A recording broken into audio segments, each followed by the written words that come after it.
আসসালামু আলাইকুম, সবাইকে জুমার দিনের শুভেচ্ছা জানাচ্ছি। আজকে আমার ছোট্ট এই ভিডিওটা বানানোর একটা ইন্টেনশন, সেটা হচ্ছে আমরা অনেকে তো ভারতকে বয়কট করছি।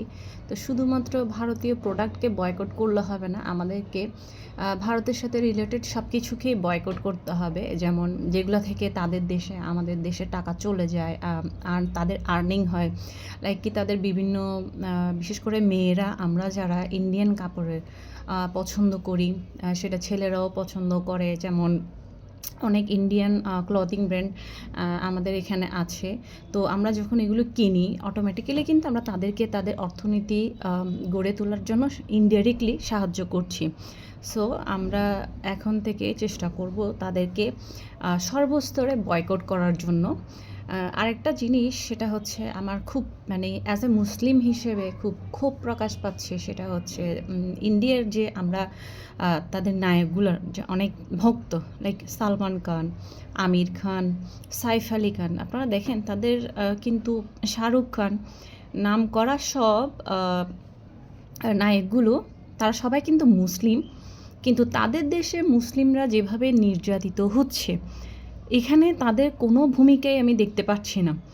তারা যে কিভাবে নিজেদেরকে মুসলিম বলে পরিচয় দেয়, একমাত্র আল্লাহই ভালো জানেন আজও তাদের ঈমান বলতে কিছু আছে কি না। কারণ অ্যাটলিস্ট তারা প্রতিবাদ করতে না পারুক, কিন্তু তাদের তো তাদের বিপদে সাহায্য করা উচিত, বা তাদের পাশে দাঁড়ানো উচিত। একজন মুসলিম হিসেবে আরেকজন মুসলিমের ঈমানি দায়িত্ব এটা যে তার দেশে মুসলিমরা এভাবে নির্যাতিত হচ্ছে প্রকাশ্যে, তারা কোনো প্রতিবাদ তো করেই না, তারা তাদের পাশে গিয়ে সাহায্যের হাতটাও বাড়াচ্ছে না। কেন?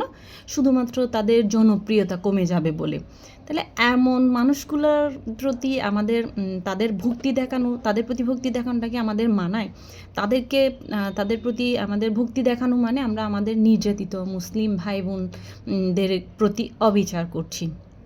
সুতরাং আমি মনে করি আপনারা সবাই বাংলাদেশে যারা এই সালমান খান, শাহরুখ খান, সাইফ আলি খান, এইসব মুসলিম নামের মানুষগুলোর ভক্ত আছেন, আপনারা তাদেরকেও বয়কট করুন, তাদের মুভিকেও বয়কট করুন, যেন তারা বুঝতে পারে তাদের মধ্যে আসলে মনুষ্যত্ব বলতে কিছুই নেই। তাছাড়া সালমান খানের একটা ক্লোদিং ব্র্যান্ড আছে যেটার নাম হচ্ছে being human. I just want to ask him, are you really a human being?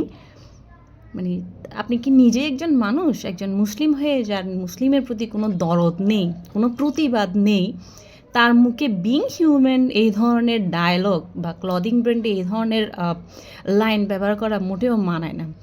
নিজের জনপ্রিয়তা কমবে বলে এই মানুষগুলো তাদের দেশে নির্যাতিত মুসলিমদের প্রতি বিন্দুমাত্র সহযোগিতার হাত বাড়িয়ে দেয় না। এমন মানুষদেরকে আমাদের তো ঘৃণা করা উচিত। ঢাকা এবং চিরঙে তাদের বিং হিউম্যানের 2টা ক্লদিং আছে, শোরুম আছে। আমি মনে করি ওখান থেকে কারোই কাপড় কেনা উচিত না। এইভাবে করে আমাদের প্রত্যেকটা জিনিসের সূক্ষ্মভাবে চিন্তা করে তাদেরকে বয়কট করা উচিত।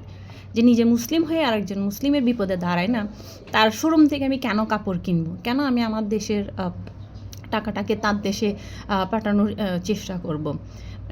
আসলে তারা যে কতটা নির্লজ্জ। আমি যদি কখনো সুযোগ পেতাম তাদেরকে বলতাম যে তোরা কি আদৌ মুসলিম, নাকি তোরা শুধুমাত্র নামের পাশে খান করস, নাকি তারা, আমি জানি না তারা ধর্ম পরিচয় কিভাবে দেয়। তারা হয়তো একবার মেবি সালমান খান কোন একটা এয়ারপোর্টে রিলিজিয়ান জিজ্ঞেস করা ছিল, সে এতটাই নাস্তিক যে সে বলেছে হিন্দুস্তানি, সে ইন্ডিয়ান। তার কাছে মুসলমান পরিচয় চেয়ে ভারতীয় পরিচয় দিতে সে গর্ববোধ করে।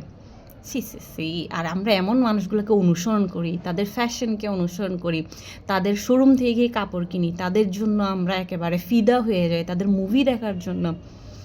একজন মুসলিম হিসেবে, একজন বাংলাদেশি হিসেবে আমাদের উচিত এইসব মুসলিম নামধারী মানুষগুলোকে আমাদের বয়কট করা উচিত, কারণ তারা মুসলিম নামের কলঙ্ক। এবং আমাদের ইন্ডিয়ান কাপড়কেও বয়কট করা উচিত। বিশেষ করে আমরা মেয়েরা চাইলে অনেক বড় ধরনের একটা স্টেপ নিতে পারি। আমরা যদি ইন্ডিয়ান কসমেটিক্স অ্যাভয়েড করি, আমরা যদি ইন্ডিয়ান কাপড় অ্যাভয়েড করি, আমরা যদি ইন্ডিয়ান জুতা অ্যাভয়েড করি, এই 3টা খাত থেকে কিন্তু তাদের অনেক টাকা আর্ন হয়। তা আমরা যদি এগুলো পুরোপুরি বয়কট করি, তাদের কিন্তু আর্নিং সোর্সে একটা বড় ধরনের ধাক্কা লাগবে। সুতরাং নিজের দেশপ্রেম দেখানোর এটাই সুযোগ। নিজের দেশকে যদি ভালোবাসেন, মুসলিমকে ভালোবাসলে আপনারা সবাই এটা চেষ্টা করুন, তাদেরকে এইভাবে বয়কট করার চেষ্টা করুন। ধন্যবাদ।